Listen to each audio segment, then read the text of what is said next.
My name is Marielle Camerata. I'm one of the co-owners of Onstage Kids and Dance, and my partner in life and in business is Chris here.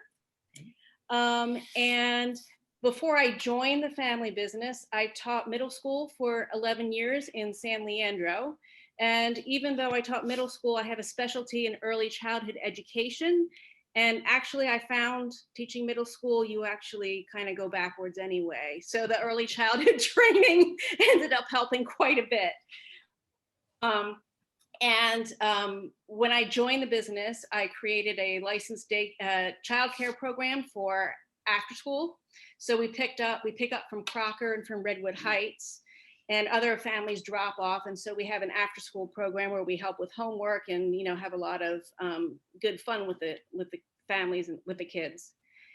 And we also ended up homeschooling our daughter and creating a micro school. So we've already kind of done the school thing at this location. It's just going to be in a different format this time around. And Chris will do a brief introduction for herself. Hi, I'm Chris. I started this business in 1996, so it's been for a long time going. And I kept adding on new types. We started with dance, and then people were interested in musical theater, so we added that. And then we added circus arts, and we added parkour. So we just keep adding what people are interested in. I have a degree in dance and a degree in music, and I also have a master's degree in dance. Okay. And then I'm going to have Valerie speak. Valerie is our curriculum specialist and academic advisor to our teacher. So Valerie, go ahead and give us some of your background. Hi, I'm Valerie. I've been teaching in West Contra Costa Unified School District for over 25 years. That includes 12 years teaching kindergarten and 11 years teaching first grade, which is what I'm teaching currently. So I'm well versed in what goes into a high quality, exceptional kindergarten program, as well as what students need when they enter first grade in order to really excel. So really excited about this program. I think it's going to be fabulous. And then Beverly is going to be the teacher, the one interacting with the kids. Hi, my name is Beverly Worth. I am teaching first grade right now out in Concord. And last year I taught kindergarten. And so this year at Paks will be my third year in a traditional classroom. But previous to that, I was teaching PE and music education in a public school setting, and then preschool and sports coaching prior to that. So what really attracted me to this program was the emphasis on play and movement. I have a really firm understanding of what is needed for kindergarten and first grade readiness, but what I was really yearning for more was just that sense of joy and childhood, and just having more room for that in the classroom. So yeah, super excited. And I want to add that she has an undergraduate degree in child development and a master's in education. So she's got a lot under her belt coming to our program. So the sort of more formal presentation is going to start now. I'm going to share my screen. I have a PowerPoint to go with this. Please give me feedback if it feels like the frames of the people are too small, if it works for you to see it side by side, or if you prefer me to actually have the PowerPoint just cover the whole screen. So let me just try this and see what you think. And give me 1 second to get it up here. Okay, can you all see that? Does that work for you? Yeah. Okay. And feel free to, if questions arise as we're doing this, feel free to just chime in and interrupt us. Okay, so first off, what brought us to Envision Paks? So I'm going to respond to this from sort of 3 different angles. I'm going to respond to it as a parent, as a business owner, and as a teacher. So during the pandemic, we had to shift gears really quickly from being a primarily, sort of enrichment program to a full-time daycare where we took in 28 students and we handled all of their distant learning. So they were coming to our site. We were doing Zooms with kindergarten all the way through to 4th grade. So, imagine 7 kindergartners on their computers trying to get their lessons done and asynchronous learning. And so what I found that was really shocking to me was really looking at our 2nd and 3rd grade students. Maybe some of our 1st grade. They're all from Oakland Unified. And what I was finding was there were so many kids who didn't have these foundational skills. And what I mean by that is mixing capitals with lowercases on a regular basis, not forming their letters correctly, like maybe doing the middle line in the A first instead of the other portion. Not having number sense, like a 2nd grader not really being able to tell what 2 numbers 15 would be between. And I mean, and it was just really shocking to me. I'm like, how can they get this far, 2nd and 3rd grade, and not have, these foundational skills? So that led me to be concerned. And then when my own child was in kindergarten, she went to a kindergarten that was a combination preschool with a lot of play-based preschool, and there was a kindergarten time. And what was amazing to me is they had, academic time in a circle and small group time and one-on-one reading time. And she could play and be involved in enrichment and came in as a reader. And I just thought that, this is what childhood should be about, sort of this organic flow. So I thought there's got to be something better, and we can give them foundational skills at the same time. We ended up homeschooling our child because public school wasn't the best fit for her, and we wanted something that would meet her individual needs and other kids' individualized needs. And we found that for her, and I'm not saying that this is for every child, but she got burnt out very quickly in school and had nothing left by the end of the day. And things that she used to love doing, dancing, singing, acting, just kind of fell by the wayside. So, we want to have a day that is enriching and not exhausting. And so those are my personal reasons. And then I'm going to ask Beverly to chime in what she feels about teaching in public school and what's lacking right now. Sure, there's definitely limits in a larger classroom that you'd find in public school. The ratios are roughly 20 for a smaller classroom, but I've also taught a kindergarten of 28 students. And that differentiated instruction and meeting students where they are is really, really challenging. And one-on-one attention and working one-on-one is really, really rare if you can fit it into the schedule at all. And if you look at the picture with all of the kids on the carpet, just imagine teaching a lesson, then all the hands go up, but you don't have time to get to all of them. You can only really get to a couple. And so with this program being so small, it really makes it so that students get all of that attention that they need and plenty of one-on-one attention. Yeah. Okay, and this next slide, I'm going to ask Valerie to address, since she's got the 25 years under her belt. Why a private kindergarten? If you're considering a private school, when do you do it? Where do you want to invest your time and your money for your child? Why would kindergarten be a good option? And here's Valerie. So I want to begin by saying that I am a strong believer in the value of public education, and I'm proud to be a teacher in the public school system. And that said, unfortunately, our public schools do not have the funding to be able to provide the kind of small class size that young children really need in order to thrive. So in the public schools, a class size of 24 is now considered a reduced class size, whereas that is, twice as many as the maximum we would accept here.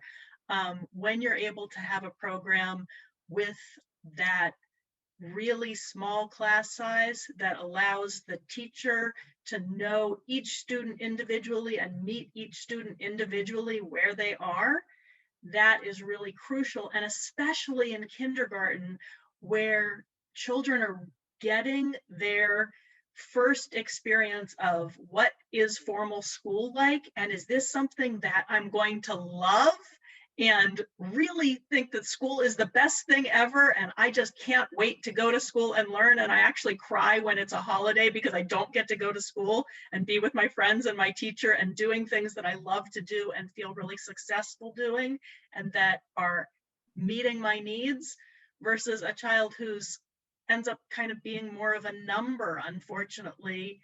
Just when there's so many children, it's just not possible to give each one exactly what they need.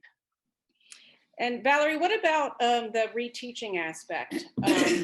Oh yeah, this is something that's very hard when you're a first grade teacher or a teacher at, Marielle was mentioning even second graders who are still having difficulty, because students coming into kindergarten are learning those foundational skills. If they develop incorrect habits because there isn't somebody who's able to give them that one-on-one attention, who's not able to sit with them as they're learning to form their letters, once a child has a habit of doing something a certain way, it is almost impossible to change that habit. I have, if children come into first grade and they're writing a capital A in the middle of their name, they have the hardest time. 8 months later, they're still, how should that A go? And they're still stuck on, but in kindergarten, I got away with doing this because the teacher wasn't able to be there right there with me. So, so many things that children learn in kindergarten, everything really that children learn in kindergarten are things that they're going to use for the rest of their lives. And if they get those things in the best way with somebody who's really going to be able to give them that one-on-one attention and make sure they understand it and are doing it correctly, that's going to serve them for the rest of their life. Okay. And then can you just quickly sort of address why kindergarten now in public school is not often developmentally appropriate? It's hard because when I was in kindergarten, and even when I started teaching kindergarten, over 20 years ago, kindergarten was traditionally more play-based. However, unfortunately, many kindergartens have come to focus on academics over the social skills that kids really need to be developing at this time, over play, over things that are considered more enrichment, but that are really part of whole child development, because public schools often feel like they're being judged on test scores, and test scores measure very limited things. It's often, unfortunately, at the expense of the whole child. And we want to make sure that our kids get a very solid academic foundation and get all of the social skills they need and get all of the other wonderful opportunities that they deserve. Great. And then, so how many of you, I know at least a couple of you have TK students, is that correct? That would be classified as a TK student? Yeah, 1, 2. What about TK students? How does that work? Mixing TK students with a kindergarten program. And one thing that Valerie shared with us as we were planning is that basically TK instruction is the way kindergarten used to be taught. Well, it was more developmentally appropriate. It had, more multisensory approaches to lesson planning, more, creativity was allowed. So really we're providing a sort of a TK model for our kindergartners and our TK students. But you might be wondering, okay, well, what do you do with kids that have varied exposure? I mean, some kids in preschool might already have all their letters identified. How do we deal with differentiating instruction? So I'm going to have Beverly address that one. Sure. Well, differentiation will be happening constantly because of the small class size. It ensures that all students will be met where they are and be given appropriate materials that are designed specifically for their levels, and to foster their academic development. And through those materials, and also through small groups and through different stations that they'd be using independently or with groups, through one-on-one instruction, and even targeted questions when working with whole group, each child will be helped at their level at all parts of the day. And we know that a good kindergarten program is essentially a TK program. It's kindergarten curriculum, but delivered in a developmentally appropriate way with a big focus on play. Okay, and we're moving on to, as we've been sort of promoting our program, I have these areas that are what I call commitments to the families and the children. And one of our commitments is to have balanced academic rigor. And what I'm going to have Valerie define, what actually is developmentally appropriate. I mean, you hear that all over the place, but what does it mean to be developmentally appropriate, to be in a developmentally appropriate class? Then what exactly does rigor mean for a kindergarten? I mean, it's not doing 15 pages of the letter A. What does it mean to have a rigorous commitment? And so Valerie, this one's for you. Okay, so a developmentally appropriate program basically is a program that is going to meet the needs of young children where they are. So young children are not abstract thinkers. Young children do not learn from a lecture format. Young children really learn by doing. Young children learn through interactions with their peers and interactions with trusted adults. Young children learn by hands-on, they learn by multisensory approaches. It's really important for young children to have concrete materials that they're working with, to have integrated body movement, and to be able to use all of their senses in their learning. So that's something that we want to make sure that the program includes. And also, as I mentioned earlier, to really develop the whole child. So not just their language skills, not just their mathematical skills, but also their social skills, their self-regulation skills, and all of the things that they're going to need in order to be successful throughout their school careers and in their lives. And then in terms of rigor, we do want to make sure that all of our children come out with full mastery of all of the Common Core standards in all of the academic areas. So they will be learning everything that they need to know, but we want to make sure that the way that they're learning is the way that young children do learn best and do remember best, and that we're not going to be, just handing them worksheets or just telling them things, but we're going to be allowing them to explore and to really learn in a way that's meaningful. Right, and again, the small class size allows us to confirm the accuracy, which is really key. So Beverly, can you give us an example of how would a multi-sensory lesson go? What does it look like? Sure. So I can give you an example of the concept of symmetry. So if you are talking about symmetry, the definition is that they are the same on both sides. That makes them symmetrical. But just giving the definition means nothing to a 4 or 5-year-old. And so we want to give them that deep conceptual understanding with those multisensory experiences.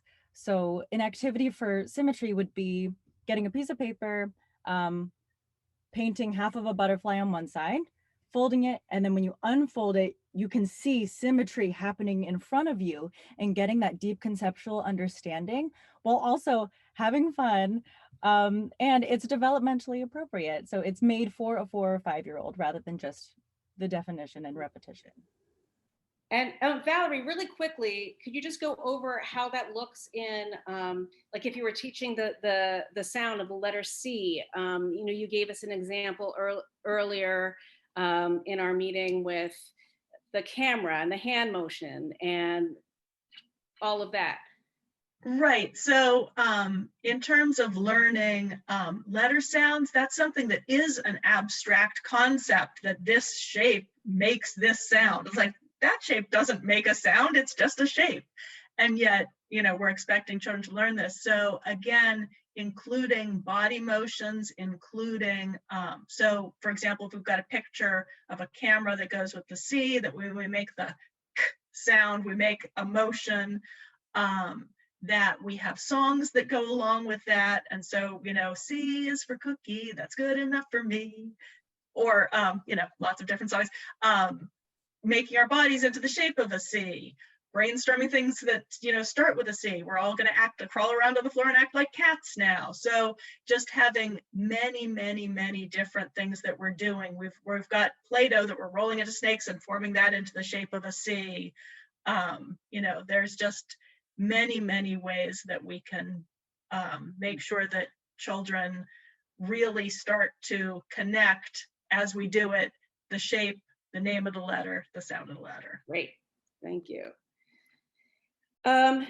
Thematic studies, really what this means is we want to be responsive to what is of interest to the kids, and also how they can explore concepts in different ways. And I'm just going to go over this very quickly.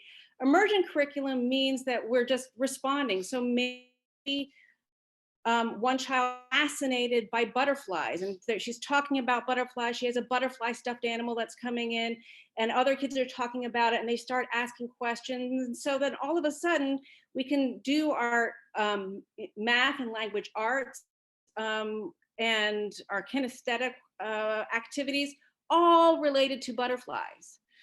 Another way that we do thematic studies would be through immersive curriculum. And what that means is we sort of saturate them. Like if they're learning what vowels are, it's not just in arts. They could, you know, look at a short 2-sentence poem and they could count, you know, how many vowels of each type are in it and graph it. So it's like the content areas start being merged, so that they begin to explore it in non-traditional ways. And we value play. You know, I believe that it shouldn't be line for kindergartners. Play is a huge part of them developing as whole people. They learn a lot of executive functioning skills. They learn negotiating skills. They practice leadership skills. They learn sequencing. They begin to notice social cues. So there's so many things just with general play. So they can play to play, but we also want them to realize that learning is play. It's like there's not work time and then fun time. Work time is fun time. And that's how we develop the curriculum. So, you know, they'll on the floor, you know, tracing B and maybe be blindfolded and have their friends try to get them to stay on the line and follow it the right way. They could be doing sight word splat and splatting the flowers with a fly swatter. So just, you know, multiple ways to get themselves involved and to enjoy what it is that they're learning. And just as an aside, we also continue our play after the school day. If you need extended care, we have our after school program where the kids would be exposed to multi-age kids as well. And that's more, you know, free time and extra craft options for them. Community building. I really believe that curriculum and enrichment only go so far. If a child doesn't have a sense of belonging, doesn't feel safe, doesn't feel nurtured, and having a sense of positive relationships, it doesn't matter what the curriculum is. It doesn't matter how amazing the enrichment options are. If they don't feel embraced in the community that they're in. So this is organically and explicitly taught. When I say organically, I just mean, in a small classroom, we're watching kids doing their free play and we're seeing how they are negotiating with one another. And it may or may not be working out for them. And we step in then and help them. And then the explicit part of this is that there is social emotional curriculum to really help kids understand what empathy is, how to manage their emotions, how to manage impulse control, and how they can problem solve in social situations. This is huge. This is what is preparing them to manage that huge playground. Our child, had so much anxiety about lunch and playground time because she was just so overwhelmed. Chris was there every lunch for weeks and weeks when she started public school. So we have curriculum that helps, and it's fun. They've got puppets, they've got role playing. And they have class procedures that help them feel safe and like, okay, this is what the expectation is in this classroom. This is how we talk.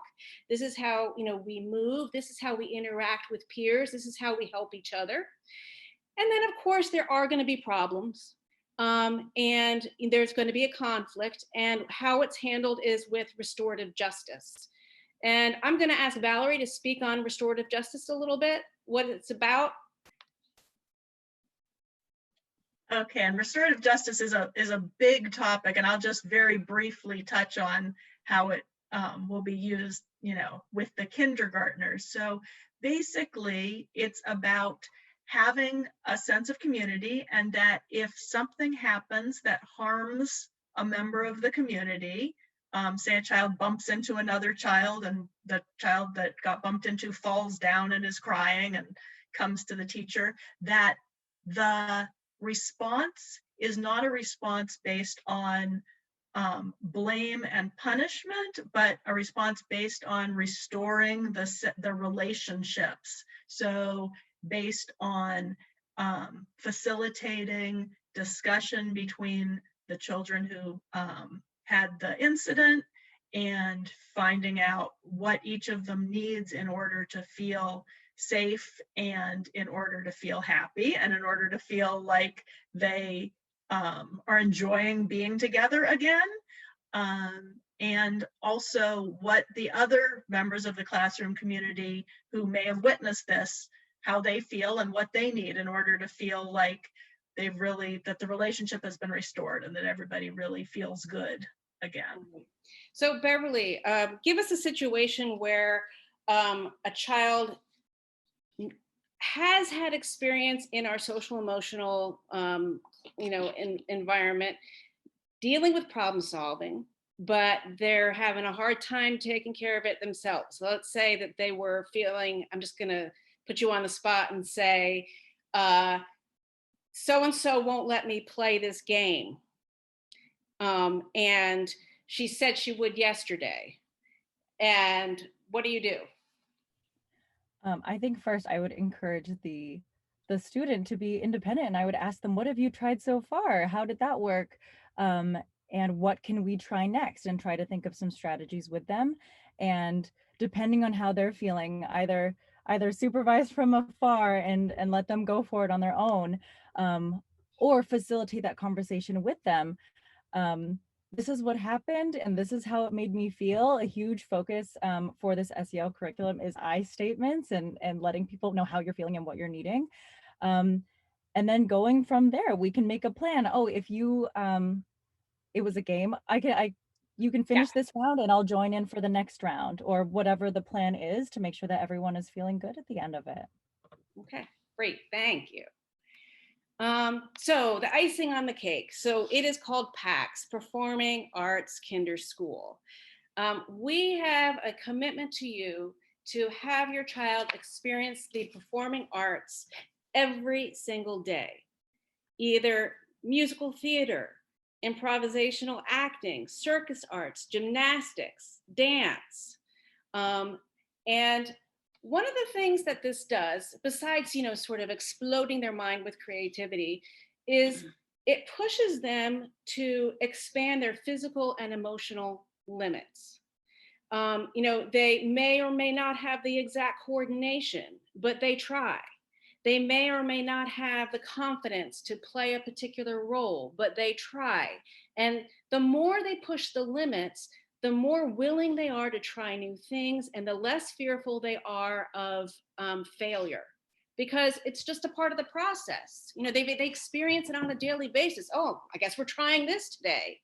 And it becomes a whole attitude towards life that starts to evolve. And just, some bullet points around the value of performing arts. Obviously, there's the physical. We have aerial silks there too, and the kids can learn beginning aerial silks. They learn coordination, and they have kinesthetic memory after practicing, multiple moves.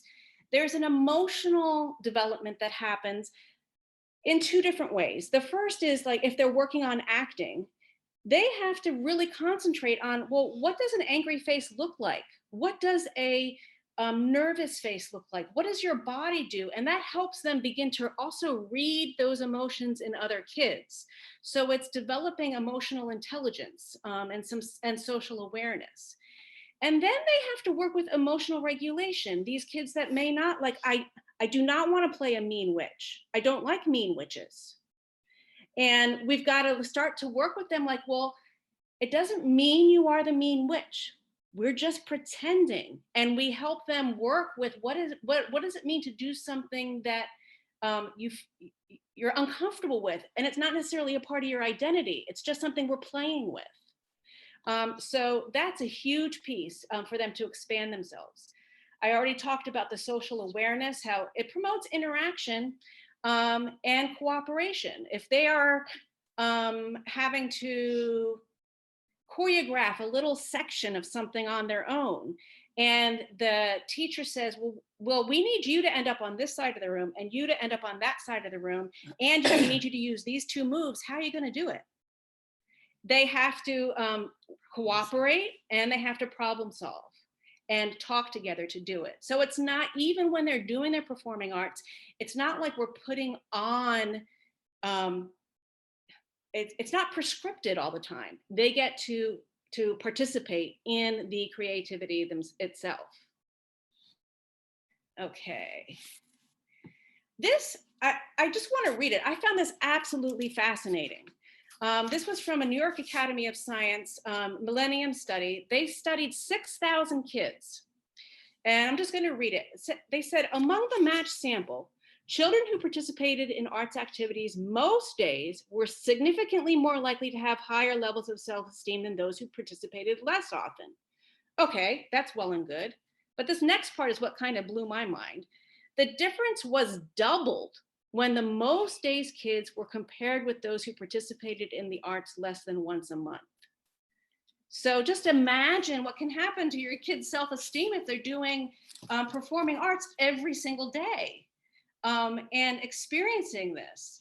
It's just, it's so exciting to me to imagine this. So participating in the creative process, it validates their own uniqueness. It gives them a sense of accomplishment and a feeling of self-worth. It supports a sense of social identity. Oh yeah, I can act. I'm a singer. I can do that. Yeah. And it encourages goal-directed behavior. If you are trying to aim for a performance and you're going to be in front of an audience, well, okay, you work towards this. And this is also extremely important. It doesn't matter how good the kids are. You're like, my kid can't carry a tune. Okay, my kid has 2 left feet. It doesn't matter. They don't have to be good at it in order to get the benefit of higher self-esteem. It's not about ability. It's about participation, and it's about engagement. And that's what gives them the self-esteem. And we emphasize that as opposed to, Susie who got the lead because she can sing. It's not about that. It's about, creating this thing together. And I already talked about how the fear of failure gets reduced as they're doing this more. diversity, inclusion, and equity, extremely important. I'm going to have Beverly address some of these things, how we handle it in the classroom. Sure. So there's a couple ways. So we have our SEL curriculum that is social emotional learning, and I plan on using the Learning for Justice standards. They are all focused on social justice, and essentially we would strategically pick materials that are representative of all of our students and also of all people, whether they are exposed to them already or not. Incorporate that into the curriculum, do character studies on different activists and their driving motivations. We might look at mathematicians that we've never heard of, and we might look at Katherine Johnson, who was a mathematician who was also a woman of color who worked for NASA. There are so many ways that we could do this, and it would be completely immersive. It would be during those facilitated conversations that we would be having. The goals would be diversity, inclusion, and equity while also following those standards. Mm-hmm. And we'll be teaching kids to be an ally when we see discrimination happening, whether it's towards another child or towards just, you know, a group that they may not be familiar with and maybe talking about it in generalized terms. We want to celebrate differences. If there's a kid that is from a family and they have a samosa and another kid makes a comment about it and like, ew, what is that? You know, it gets addressed right away. And then we'll have parent volunteers come in and we'll make samosas. And pretty soon they're all going to be wanting samosas in their lunches. You know, we want to make sure that it feels natural, discover and respect all experiences, different family structures, religions, cultures, abilities, and socioeconomic statuses. And great. Guidelines. So I don't know how, you know, I don't know how many of you are first-time parents and this is your first kid going into kindergarten, so you may not be familiar with all the jargon.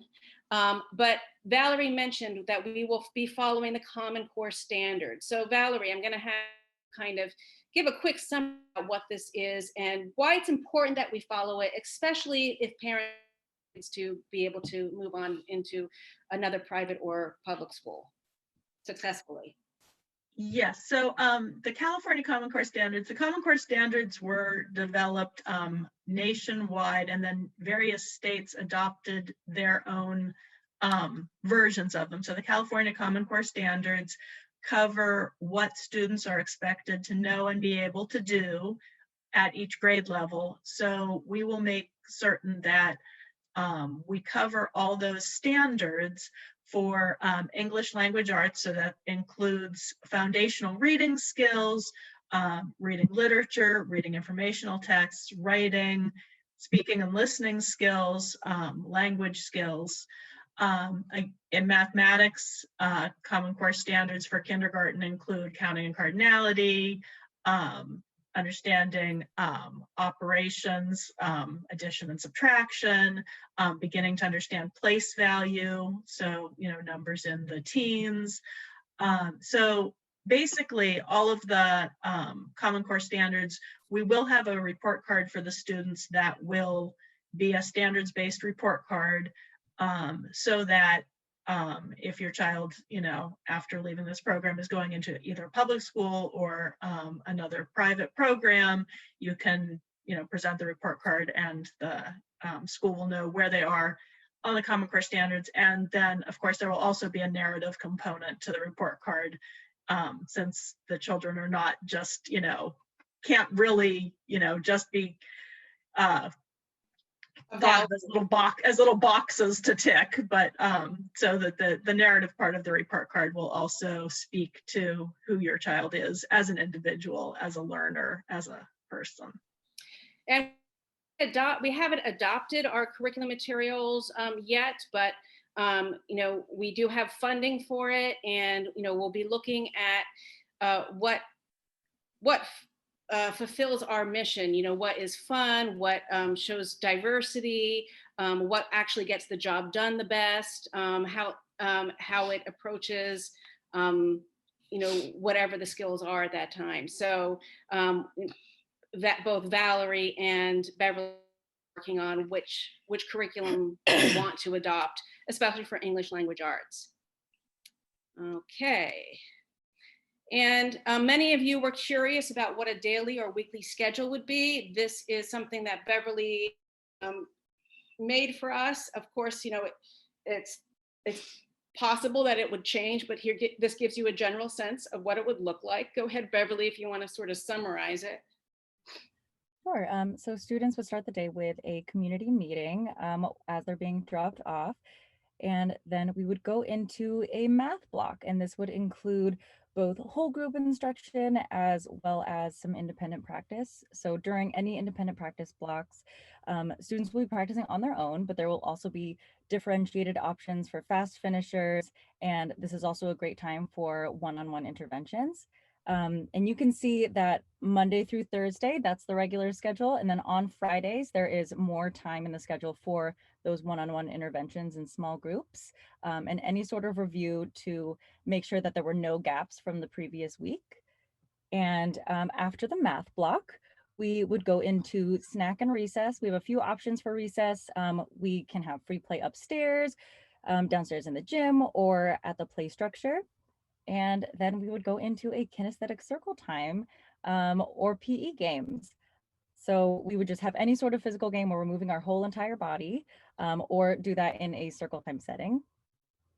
After that, I we just would want go to point out one thing. So this kinesthetic circle time we can have in our large studio, and I have some pictures to show you for those of you who aren't familiar with our facility. But this kinesthetic circle time will also incorporate, academic goals. So if we're working on a concept in math or an ELA, there can be things that their whole body will be doing to reinforce what it is they're learning from that week. So it's not just, another physical activity, it's physical activity with an extra purpose. Plus the option of being PE games. Beverly has a PE background, loves moving her body, loves getting the kids to move their bodies. So that'll also be time for them to just have some fun together. Okay, go ahead. The next block would be ELA, English Language Arts, and it's set up similar to math where we start with whole group and then we slowly release into that independent practice. And this block is longer to give more time for small groups and guided reading, which I also like to call a book club, where students are studying in the smaller groups or even one-on-one. And after that, we would go into lunch and recess. And we are planning on taking a trip to the park 3 times a week so the students can have their lunch there and then have more outdoors time. And upon return to Paks, they would have their 1-hour performing arts block, followed by, it would vary on the day, but it would either be social emotional learning or science.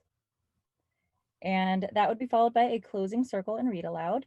And the very last part of the day would be snack and free play and dismissal. So there's plenty of time here for both that rigorous academic material as well as that more unstructured playtime and community building.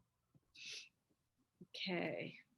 And COVID safety. So we've been running our distance learning daycare program since we were allowed to, starting with essential workers when that was the limit. And we have had a completely clean track record.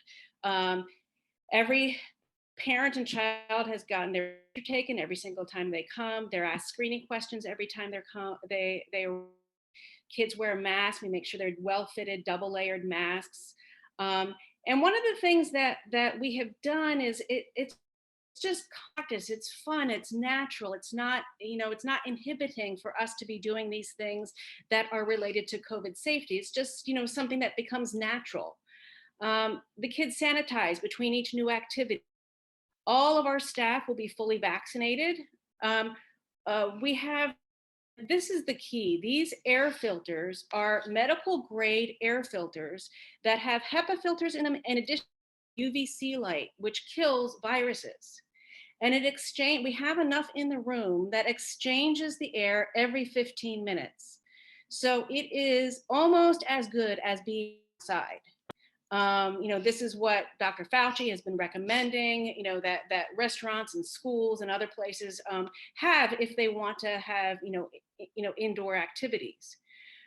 We also, clean and sanitize regularly, and we have UVCs in particular in our gym room that completely sanitizes every surface area in between groups, and at night, every night we put it on.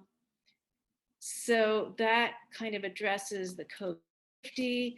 Our facility, here we are. This is the front of the studio on McClure and Patterson's River.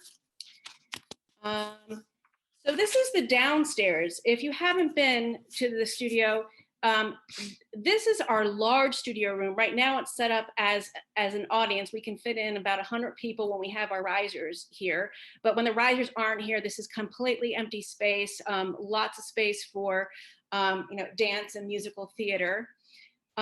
This wall here, we have a rolling, like a garage door that goes down and separates this room from the back room, which is our gym room. And you can sort of see, we have our aerial silks. This is a youth circus troupe that's practicing.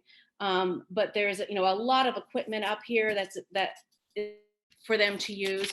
A lot of the kids get into building forts. So we have like tons of foam blocks for them, and they're building forts like crazy. And then our upstairs area, this is where the classroom would be. Right now, this is set up since learning daycare. It's going to look different when we put it into a classroom, but at least get a sense of the space. This is the first room. We also have an area here, cubby area here. This is what we call the craft room, also the play room. And then here's other areas. We have doll houses, dolls, Legos, Lincoln Logs, anything you can imagine, dolls clothes, animals. So that's all there for their access. And then our outdoor play structure, we have, I call it like one of those kid have-a-trails, like at McDonald's, where they can go into tunnels and climb up and go down slides and find a little, cubby area. And in the back area, this whole section is a ball pit back here. So this is our small play area that's in the back. It has a code so the general public can't come in. The park, this is Jordan Park, or it's called Avenue Terrace Park, but most people who are familiar with it call it Jordan Park. Huge grassy area, big place. And I'll show you, the next page has a map. So here we are, this is 13, and here's 580. Redwood Heights is right here, the Laurel District is here. This is where the studio is. And to get to Avenue Terrace, we have vans for this. We, with booster seats and everything, it's literally a 3-minute drive.